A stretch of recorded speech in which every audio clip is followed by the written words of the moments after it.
some transitionary period. I feel like I'm in some weird transitionary period in life here. But anyway, how are you?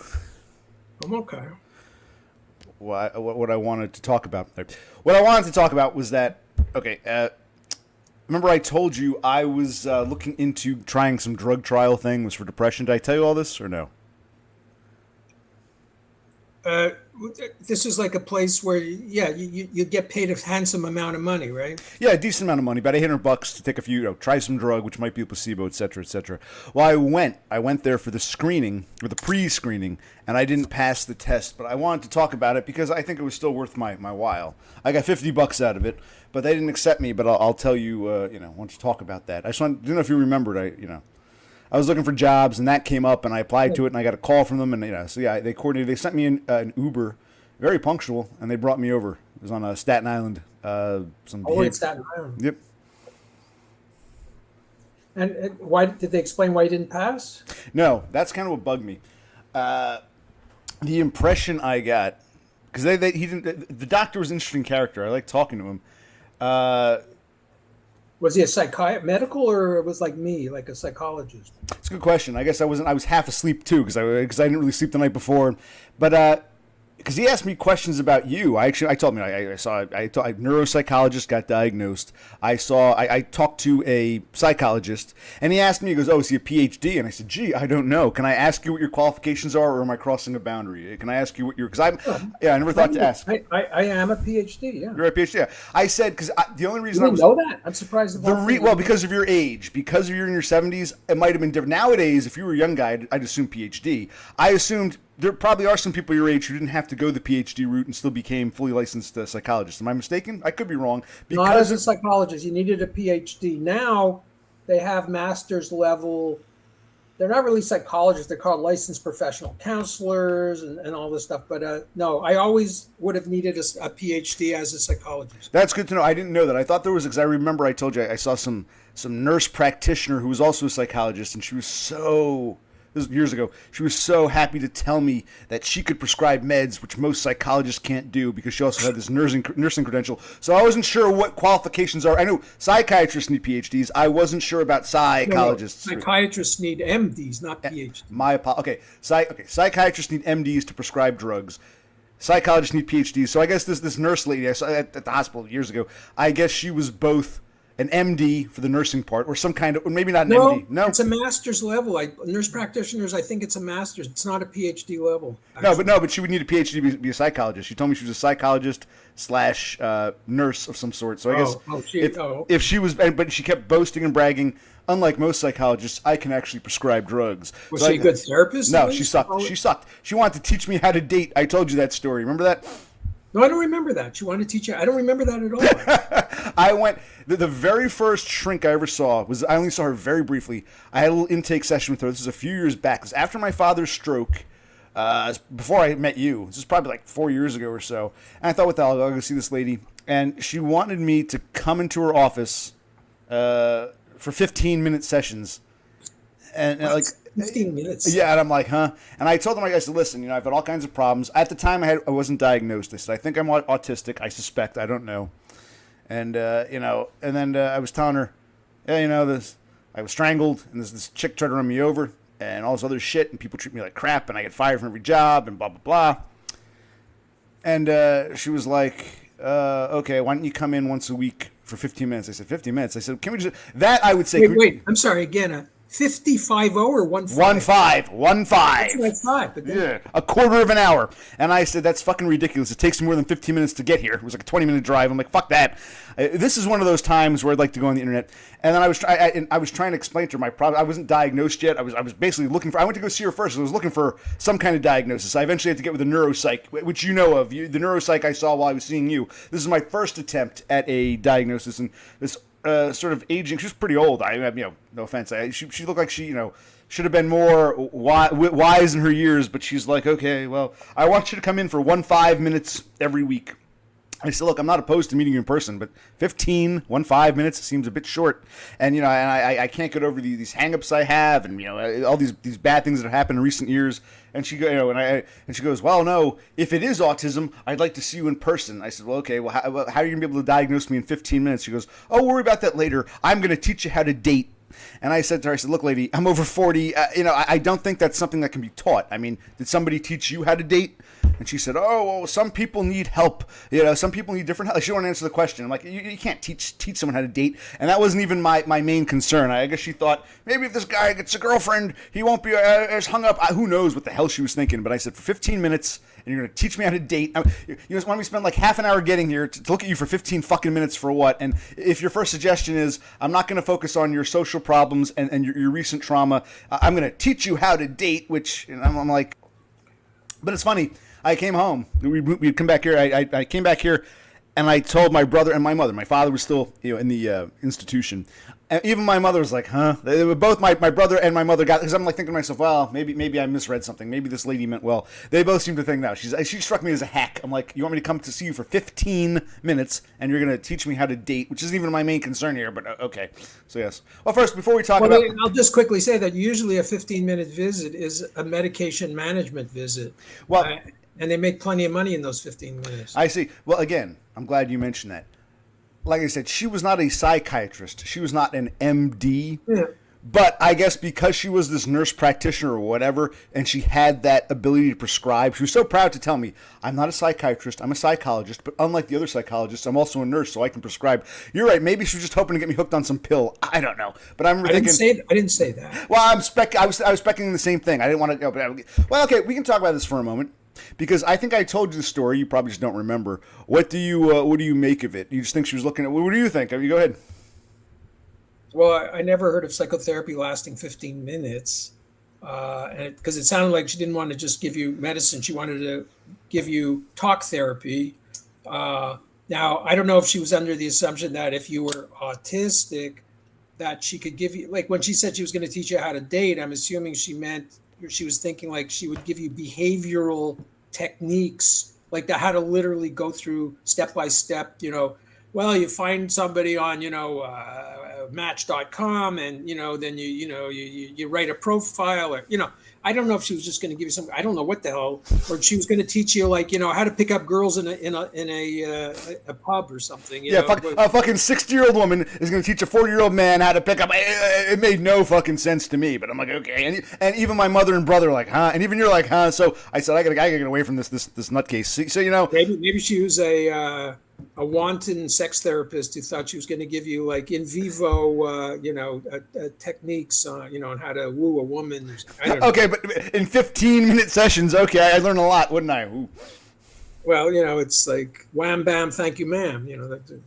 Anyway. Maybe she was a sex worker, and by teach you how to date, it was a euphemism for, okay, slip me an extra $100 and I'll spread them for you. I'm like, whoa. Happy ending. Yeah, happy ending. But it's like if I'm going to waste money on a happy ending, it would not be with a woman like that. Oh, my God. But again, I just thought, okay, this lady's crazy. And that's when I went out and I found you. But this actually ties in. This is a great segue. Because the one thing that lady had, she wasn't as pretty as you, but she wanted me to come in for 15-minute sessions, which I agree is ridiculous. That I would have done online, but at least she was willing to see me in the flesh. And I've asked you before, and there's a reason I'm going somewhere with this. I'm going somewhere with this. I don't want to meet you in the flesh every time. Maybe it'll be a one-time. Maybe it'll be a wham bam, thank you, ma'am, a one-time thing. But I would seriously like to. And there's a reason I'm bringing this up. We talked about it. I said it'll happen, but I'm just not. It's still July. I'm. My hand. I'm not ready to do in-office sessions right now. Could you imagine if I actually saw this lady, and I came for 15-minute quickie sessions, and one day I came in, my hand, I have a headache today. I've heard these excuses before. I have a headache. Anyway, so you never actually went to her office? I went that one time for the intake, and I was turned off. I was turned off in more ways than one. And that was like. How long you and I have been seeing each other since February of 2023? This is probably like a year or two early. It's like the nigger bitch tried to run me over, and they went nuts at the grocery store. They tried to get me fired and arrested for vaping. That was in 2020 during COVID. This was late 21, early 22. This is my first attempt trying to find a shrink and get a diagnosis, and it just didn't work out. And then I found you eventually, and I found the neuropsychologist eventually. But yeah, this is my first attempt, and it didn't go well. You said that the person today, was it today? Yesterday. That they seemed curious about that you're in therapy. Yes. But aside from wanting to know my degree, what else were they interested in? Without mentioning it, he said to me, "Have you ever met this guy in person?" And I said, "That's an interesting question." No, I didn't open that door. He said, and he kind of gave me a look. He said, "Well, gee," and I said, "I agree with you." Remember, You shouldn't have been surprised. Lots of therapists these days are just doing it this way since COVID. I mean, what's he acting like so? Well, no, because I said to myself, I said, you can talk to someone online, but you're getting one dimensional, or I two dimensional. I'd love to meet some. I agree. Because I told him, I tell my I didn't say your name. If he had asked, I would have given it to you. But I said, I tell my psychologist that I'd love to meet him in person at least once, because there can be some impression you get in the flesh that you can't get after hundreds of sessions on the internet. Meeting someone in the flesh is much different than encountering them online. There's definitely truth to that. And again, his name was Dr. Smith, very simple name. Dr. Smith seemed to agree. He was the one who brought up this up. He was kind of surprised, like, you never actually met the guy in real life, at least once? Maybe you should try to go someplace, go see someone else to see. I'm like, well, I do like, I stood up for you to some extent. I said, I like the guy, but I'd love to meet him in person. And Dr. Smith joked, I said, yeah, he doesn't want to meet you in person. He mentioned he's probably afraid of COVID, but he has no problem going out to restaurants or going out to the grocery store. And there's probably some truth to that. So without even knowing you, he had some some interesting opinions. But I agreed with his synopsis of, it's nice to meet someone face to face. Like, I was meeting Dr. Smith face to face. It is good to encounter someone in real life as opposed to. What did he ask? Okay, aside from trying to malign me, what did he ask you that was pertinent to whether you could be in the trial or not? He asked me different questions, if I've taken any drugs. He asked me if I've been diagnosed with anything. I told him yes. I said I went to a neuropsychologist. I told my diagnoses of autism, ADHD, PTSD, etc. I said, my psychologist doesn't quite agree with everything my neuropsych says. I guess it's all a matter of opinion. But I got these degrees. I got these diagnoses from a neuropsych. And then I told him, I didn't go into my whole life story, but it was actually seeing this Dr. Smith guy for a money-driven trial was actually better than seeing the nurse practitioner psychologist who wanted to teach me how to date, because Dr. Smith was like, okay, yeah. He goes, yeah, I mean, if I saw you in passing, I might not know it, but seeing you here in my office, yeah, I don't doubt you have autism. So I know he said, you're, yeah. He said that. He wasn't trying to malign you. He just said, yeah, because I asked him, I said, from what you know, do you think I'm autistic? And he goes, yeah. I can definitely see it. I don't doubt it. And then he. What did he see that means autism to him? What did he say? Did he specify? These are all good questions. I should have kept a notebook. I was half out of it. Here's the important question, but I didn't want to cross a boundary. No, what happened was, because then I told him a bit about my recent years. I told him, mother, father, screwed up childhood, but then also recently the strangulation, and that's why I was telling him those stories first. And this was one girl tried to run me over. They did nothing about it. I said the punishment doesn't fit the crime. He seemed to agree. He said, yeah, the punishment doesn't fit the crime. And then that's when I said, he goes, I said, what I tell you, it's like, it sounds crazy. I might not have believed it had I not experienced it.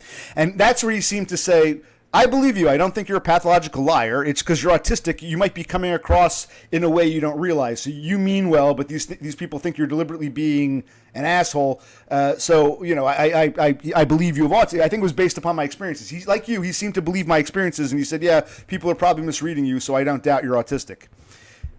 So the reason I think he... Because remember, this is I'm not that stupid. It's all about money. He's getting paid by some drug manufacturer, so he's got a screen. And I think what it boils down to is he was looking for someone who has depression that on paper should not be depressed. In other words, I have a great life. No one's ever tried to harm me. I've had plenty of girlfriends. I'm happily married. I got kids. I'm nice and stable. I make good money, but I still feel depressed. No one recently died. I think he was looking for a candidate who has unexplainable depression. The vibe I got, because of my autism and the way I've been treated, he said, and I told him, I said, look, man, I'm not fishing to be in your damn trial, but please don't dismiss my depression. He said, no, I do believe you're depressed in response to the way you've been treated. So the vibe I got, even though he wouldn't come out and say it, is he was looking for someone who should not be depressed. This is what my takeaway. Maybe I'm wrong. I don't think I have depression as one of your diagnoses. No, you don't. I was speculating that I'm depressed because these past few years. I don't think you're depressed. You don't think so? Okay, well, you and Dr. Smith agree then. Okay, or well, actually, he said you probably are, but you are depressed, but you're not what I'm looking for. That's why I think you didn't pass the trial. Oh, I'm not depressed. Okay, and because he had asked me, he said, "Well, how long you felt depressed?" I mean, in response to your being autistic and being treated like crap, I said, "Well, I think I've." All my life, I felt like this outsider, but I was able to tolerate it. Things really fell apart. My father's the strangulation, my father's stroke, trying to be run over, chased out of another job. I think the past 5 years more so than any other point in time. So what I was trying to say is, you don't think I'm depressed, which is interesting because I can't get out. I can't motivate myself. I can't bring myself to do. Bathroom's still a mess. I can't bring myself. You're telling me it's really out of fear. It's like that's okay. That's the other thing. He then had, maybe you guys agree. He had me take a little questionnaire about how anxious I feel. And he goes, yeah, you're anxious. And he goes, yeah, you're I believe you're autistic, and you probably are depressed because of it. But and then he goes, we'll keep you in our database. We might have an autism study or an anxiety study coming up, but I don't think you're the right fit for this. So, okay, maybe he didn't think I was depressed, or maybe, like I said, I wasn't the kind of depression he was looking for. That was the vibe or takeaway. And I should have asked him. He asked if you were he asked if you were a PhD. I guess you are. I should have said, what are you? I'm assuming he's a PhD too. He was the clinical doctor. So I'm assuming he wasn't Nurse Smith. He was Dr. Smith. So I can only assume. I should have asked, but again, I didn't want to ask any inappropriate questions. Plus, I really was out of it. Like the car came. I'm like, oh crap. So it was nice not having to drive, having the ride paid for. But yeah. Okay. Well, what is your takeaway? I mean, you weren't there, and I didn't get all the information I should have, but based on what you're hearing. Like I said, I don't think you either are depressed or depressed enough to meet their criteria. Well, that's why. They give you what they call the Beck Depression Inventory, or the Beck Depression Scale? I don't believe so. Like I said, I filled out this questionnaire. I don't recall the name Beck being on it. It was just a very brief. Let me describe it to you, and you can tell me what it sounds like. You've probably seen them before. 4 answers. I feel sad a lot. 1, never. 2, sometimes. 3, often. Brief. Right. So I don't know what kind of. It wasn't a very comprehensive test by any means, but whatever it was, a brief version, like a quick version. Right. But is that what a Beck test is? Like on a degree, on a scale? Yeah.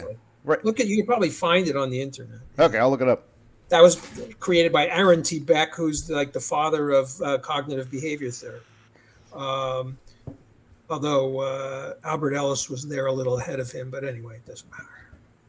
But it's funny because from what I gather, they don't want to say too much. Because I did ask them this when I got the call to come in. They told me, they seem to imply this was a drug. Who knows? Maybe this was some kind of focus study group thing. They made it sound like this will be some drug you take, and you come in every couple of weeks for updates. So I don't think cognitive behavior was the goal of this experiment. No.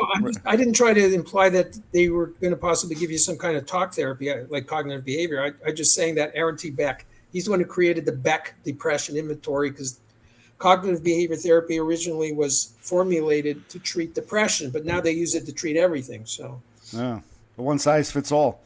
Kind of. Yeah. What about EMDR you've recommended? Is that like that's supposedly specific for trauma? Trauma. Okay. On a side note, what trauma, if I do get EMDR, what trauma should I focus on? Being run over, being strangled, being fired from your job, or go back to my childhood and my nut job of a father, beating the shit out of my retarded uncle? Let that be the therapist who's the expert. They'll probably want to go through all of those kind of experiences, probably. Well, I'm going to consider that, and I'll keep you posted. Maybe you and the EMDR guy can keep in touch. But with this trial thing I went to, even though it was, a screening for money, at least it was nice to see, like I told you about that old psychologist / nurse who wanted to teach me how to date. Yeah. And then there's you, and there was the neuropsychologist who diagnosed me. So this was like my 4th encounter with a shrink of sorts. A representative, regardless of whether they're PhD or MD or whatever, a representative from the Church of Modern Medicine, as I call it, the mental health, division. And yeah, from what he said, he didn't he did seem sincere when he could have been patronizing me, but I told him, I said, listen, these stories, things that happened to me, I wouldn't have believed him. He goes, no, I do believe you, and which is why I think you're autistic. Yeah, there might be a disconnect. Your intention isn't to be hostile or I'm paraphrasing. You don't mean to harm these people, but they can't get a reading on you. And so he goes, yes, I don't doubt you're autistic. He also mentioned the thing about how autism's been rolled together. He said a lot of older psychologists might not know that classic autism and Asperger's and whatnot are all one thing now. So he thought maybe you were out of touch. So I did tell him, I said, I see a guy, he's a nice guy, but I only ever seen him online, and he's, in his 70s. And this guy was probably his late 50s, early 60s. Because, well, maybe he's not up to date with, things have changed since when he... No, I know that Asperger's is no longer seen as a separate, diagnostic category, and it's on a continuum. I know that. But I haven't read in depth about, autism at the higher levels. I mean, to me, look, it seems like a bunch of semantics. Well, no, it's not semantics if that's the reason I was disqualified from this. You're saying I was disqualified because I'm not depressed. Maybe so. The guy seemed to say, yeah, you're depressed, but you're not the kind of depressed I'm looking for. And he harked in on the autism. Well, I mean, again, in the old days, they kind of differentiated endogenous from exogenous depression. Endogenous supposedly means, what is it? Yeah, exogenous depression is more like reacting to life experience, whereas endogenous is more like supposedly biologically based. Like it's going to happen even if you won the lottery and, you have, right. a wife and children, you're still going to be depressed. And it's usually considered by, so I don't know if there's a medicine they're trying to work on that's, for one or the other. Well, I'm glad you said that because, you could have both in theory. Maybe an alternate reality. Let's say I've got an alternate clone and he had much better. We talk about nature and nurture.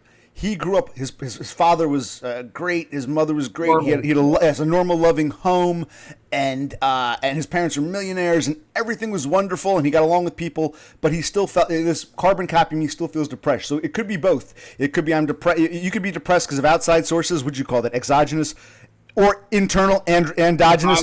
Endogenous. But, actually, if they were looking for endogenous, for instance, then you're going to usually talk about genetics. So did he ask you a lot about your family's psychiatric? The point, because, like I said, I was trying to tell you, the two aren't necessarily mutually exclusive. You could have both the screwed up chemistry, internal, and grow up with terrible situations that make you even more depressed on top of it. And maybe, we were speculating, maybe he was trying to find someone where...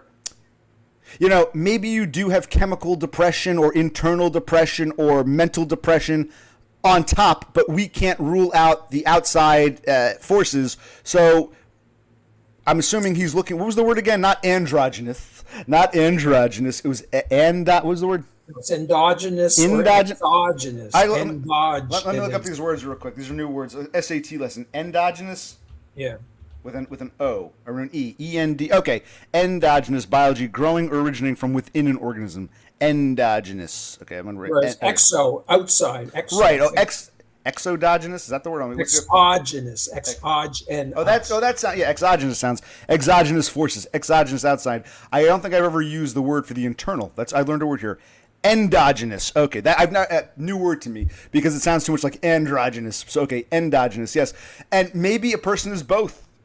Endogenous and exogenous, but I think if there's a possibility that it is exogenous, even if endogenous exists, the exogenous kind of rules it out. I think he was, like I said, I got the vibe he was looking for people who are, we'll use the new word, endogenously depressed, without it possibly being anything else. He was looking for people who, on paper, should not be depressed, but are. Whereas with me, you could say, well, maybe it's endogenous, maybe not, but there's still an exogenous component, therefore, out. That's the vibe I got. They're looking for endogenous folk. Yep. Okay.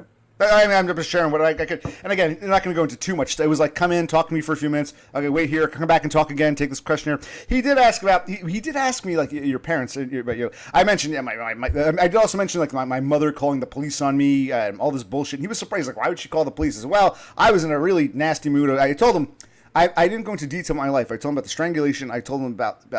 briefly being almost run over, about being chased out of the job. I was talking about the auto parts place, and the guy threatens me in front of the boss, but the boss blames me. And next thing I know, I'm fired. And I told him I was working there 6 days a week, and I'm trying to move my parents and set up a nice place for them. And my father came home, and he starts putting this pressure on my mother. So he also seemed to, again, we talk about endogenous and exogenous. I basically gave him a bunch of exogenous fuel. He knows I'm autistic, or I claim to be autistic, and now he's hearing, okay, it sounds like your parents are fuck ups.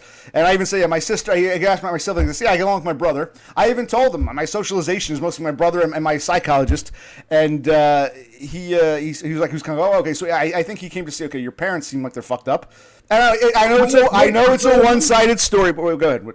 I was going to say, maybe the very fact that you're in psychotherapy screws up their model. That's a damn good point. Just the fact that I'm talking to you, I have talk therapy. You're right. That in and of itself might be like a variable that they feel may kind of been ameliorating your therapy. So how would they tease apart the medicine versus the talk therapy? So that might have been. Oh, by the way, we should have mentioned that. They should have mentioned that right from the start, though. If that's the case, like you're not, you can't. What's the matter? What? You mentioned endogenous and exogenous. Now you just said, that's the word I know, ameliorating. You're saying that your therapy might actually be ameliorating my problems. Or the opposite, exogenous, endogenous, you might be exacerbating. That word I know. You might actually be ameliorating or exacerbating. Either way, they're like, he sees a shrink. That might make things better or worse. Ameliorate or exacerbate, which in turn, either way, would affect... You might be, for better or worse, a variable that affects the trial. Yeah. Now, he asked me to send him a copy of my neuropsychological report, which I've sent you before. You probably lost it. Remember I faxed it to you. In your chart, I didn't lose it. Okay. And I told the guy, I said, look, man, the report is like 20 some odd, it's close to 30 pages long. Well, wait a minute, he already excluded you. Why would he ask for more personal information like that? Because he said, well, I don't think you're right for this. For further, to keep us, to put it in my folder, my file. And I told him, I said, listen, man, it's kind of long. And he goes, I understand. I read these things all the time. And I told him, I said, I got two. I got the long and I got the short form.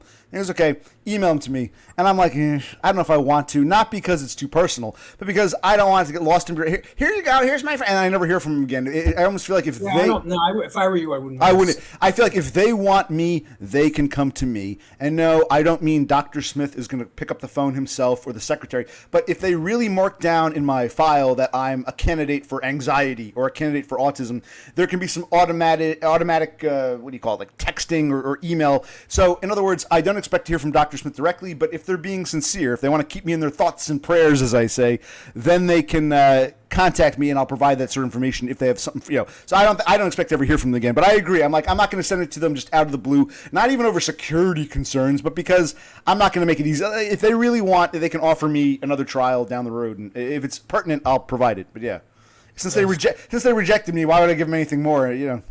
Right. Exactly. That's how I felt. Yeah, I agree with that. Yeah. I'm trying to think. Was there anything else of importance that I want to mention with this? Like I said, it was good because, like I said, for the first time, I saw that neuropsychologist. I saw that one lady first, whatever she was, who wanted to teach me how to date, and that was a disaster. And then there's you. Name? What was her name? I forget now. I could try to go back and look it up. No, in my notes. It's okay. Yeah.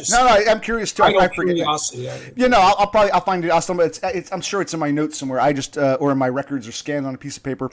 I don't remember. It was too many years ago. I forget what her name was, but she was not a doctor, but she had the ability to prescribe because she was a nurse. Right.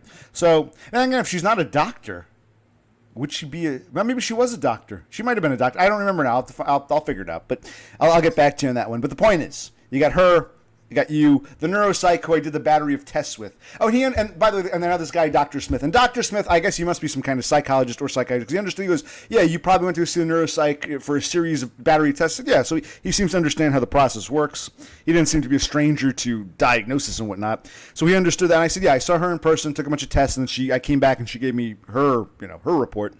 But yeah, like I said, this is the first representative of the Church of Modern Medicine, other than you and the neuropsych and that lady some time ago who I've interacted with. So it was good just to see, even though he wasn't there to help me per se. What's out there? Yes. Good to see what's floating. Well, you want me to do the EMDR, so I wanted to see what's floating around because you're the only priest. You're my go-to priest. So now I've seen some other. I've seen a rabbi. No, you're my rabbi. I saw my priest, Father Smith. I'm like, okay, so I'm getting a vibe of what's out there. You'll soon end up writing a book about the field of psychotherapy and what's out there and what to avoid. And yeah. Well, we've got to marry our theories. Me, I talk about secondhand hatred, and then you said this last time, I think. Can I ask you again? You were saying you think it's a combination of both of our theories. I know my theory with secondhand hatred. I rub people the wrong way, and this Dr. Smith seemed to agree. He goes, you rub people the wrong way, but the punishment doesn't fit the crime. Same. And you were saying there's another component to it. Remember? Yeah, but when he said that, was that based on what you told him or what he was picking up, the vibe he picked up from you? Both. Oh, because he even said to me, he goes, listen, because I asked him, I said, you're picking up a vibe that I'm autistic based on your professional, based on the fact you're a doctor. He said, yeah. He goes, listen, if I were walking down the street and we weren't interacting, I just walked by you, I wouldn't say, aha, autistic. I wouldn't know enough about you. But yes, the combination of you telling me these things and me just observing you here in my office, yes, I can tell you're autistic. But yeah, he didn't point to specific traits, characteristics, oddities that gave him this sense? I think no, but what subliminal? I mean, well, I think again, like I said, I did tell him some stories. I think the fact that he said, "Okay, I believe your stories. I can foresee, human psychology. I can see these stories happen." It's not like I told them the aliens abducted me and they took me to the magical planet, and then I was fighting alongside Superman against the and then because I didn't tell him something that was impossible. He said, "Yeah, I understand human nature, and yes, these things can and do happen. People can strangle you. People can try to run you over. People can throw you under the bus." I think my stories and the fact that he believed me, the sincerity, he said, "Yeah, I can see why you're autistic." And yeah, he seemed to be implying that people can. And again, I've always told you, not everyone hates me, and I don't usually have problems with random people. If I go grocery store shopping and I walk by someone in the aisle, we don't interact. They're just, it's not that people see me and immediately gotta get them. These are people who, again, we're not close enough. These aren't like friends and family. These aren't people I feel close enough with to get to that point with, but they're not total strangers. These are all acquaintances I've known in passing. The dude in the liquor store, the nigger bitch, even like the fucking manager who poked me on the day of my father's stroke, or that little shit who shoved me. Not even the violent ones, but the ones who want to get rid of me. These are people who we're not friends, we're not family, we're not close, but we're not total strangers. I don't usually have problems with total strangers. It's people who kind of get to know me and decide, fuck you, I hate you. And the dude seemed to believe it. I told you that story when I was studying at the New School. I told you that story. Wait, you studied at the New School in Manhattan? Yeah. You never told me that. Well, can I ask you your credentials real quick? I never told you that. Let's start from the beginning. You went to, can I ask, because I'm always afraid to ask you questions now, because I would never ask you what time you had a bowel movement, last time you had sex with your wife. I'll tell you that. I would never ask you your bank account number. That would be crossing a line. I feel like I ask you innocuous questions and you fly off the handle.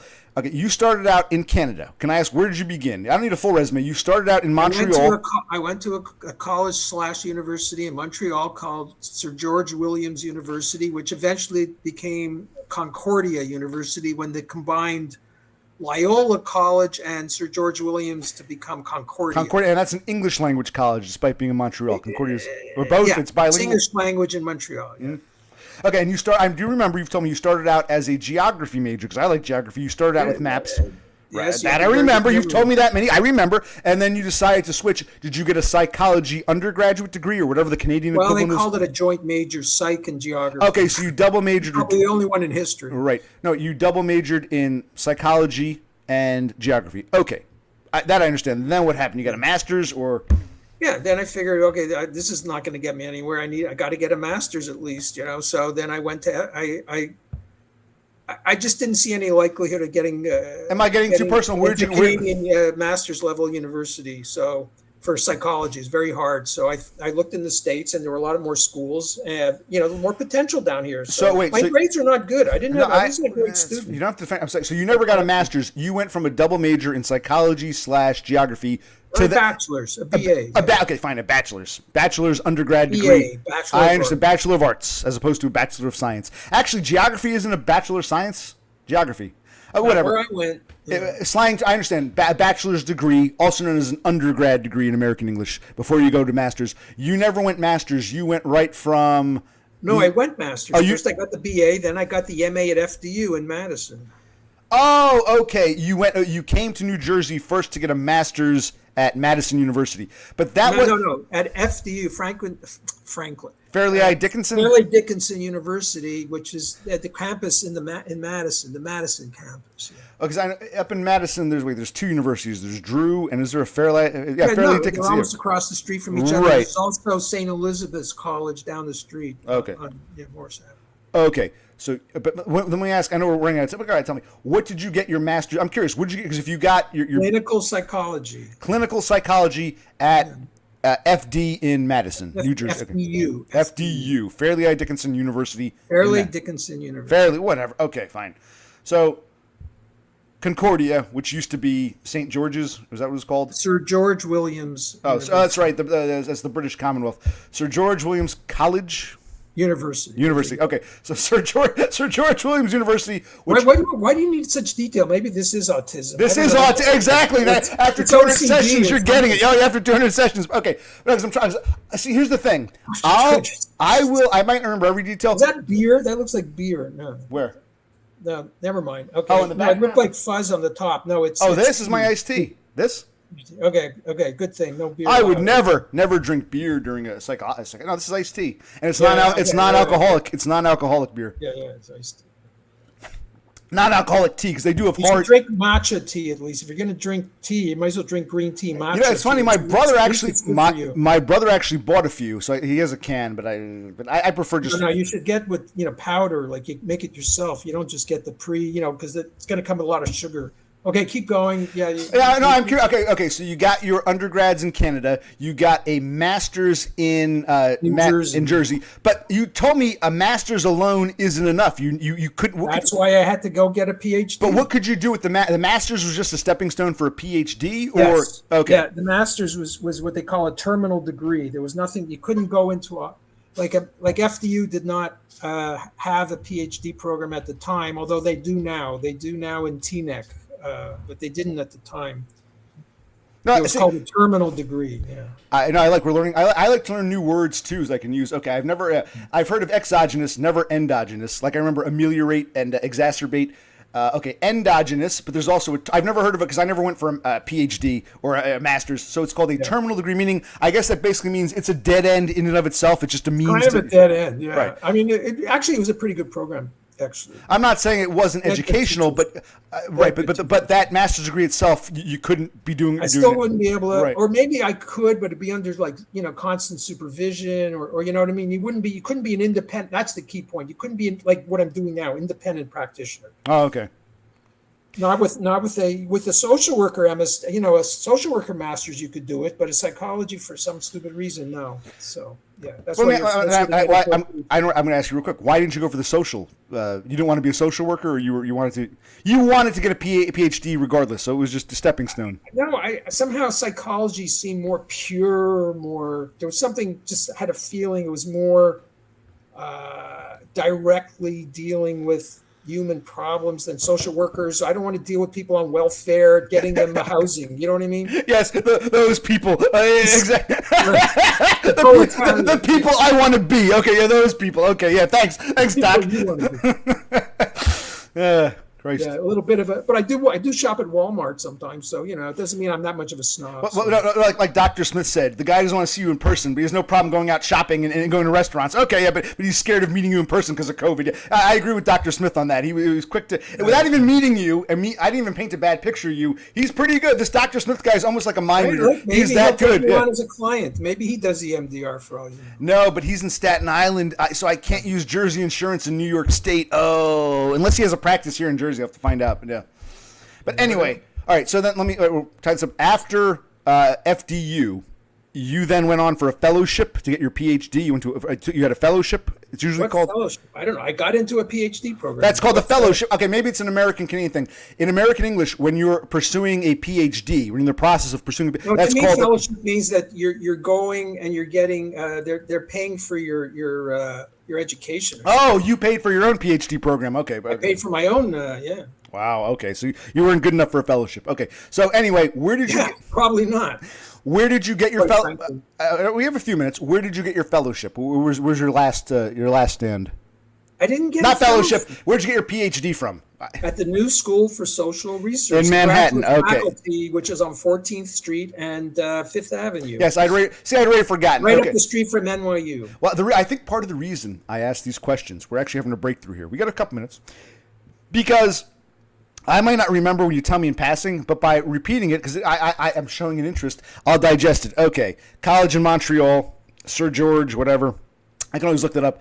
What I call an undergrad in Montreal, a master's at Fairleigh Dickinson in Madison, and then you went to the New School in Manhattan for your PhD. Okay. Yes. Now, can you tell me your story real quick, or have we wasted too much time with your What resume? else do you need to know? You were going to tell me a story. You said, "Did I ever tell you about the time I was at the New School for my PhD?" Yeah. No, I could tell you. It's just no. It's because you talk about because you were saying earlier that like you have no trouble with just strangers. Right. Like, strangers don't.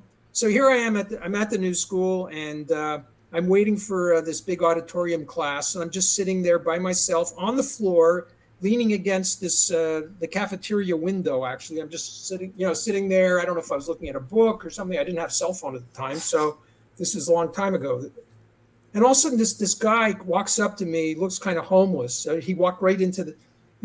He points to me like this, and he says rather loud, "You look like Tony Orlando. You look like Tony Orlando." Did you look like Tony Orlando? I can't picture you ever looking like. I had a mustache. Tie another ribbon round the old oak tree. I was so embarrassed, and then I just didn't make any eye contact, and eventually he turned around and then probably went and harassed somebody else. So I just brought that up because I'm just saying I didn't do any. I was just minding my own business. Well, hold on, Mr. Psychologist. Do you think he was harassing you, or maybe I'm just trying to be devil's advocate? The man was out of his mind. He looked kind of homeless. How many people think I'm out of my mind because I look kind of homeless? I wonder sometimes. He was one of those people. Okay, now I'm seeing the snobbery come out. Right. He was one of those who needed a social worker, not a psychologist. Yeah. But you think it was like it was too the way he came up? Hey man, you look like Turner. It was like two in your face, or was it just because I've had people say to me like, oh hey, people come up and say, hey man, you kind of look like John Lennon. I'll say, okay, thanks man. I've gotten this before. So how were you able to tell? Nobody else called you John Lennon, right? What? I've gotten John Lennon before for real. Yeah. Oh, really? Oh yeah.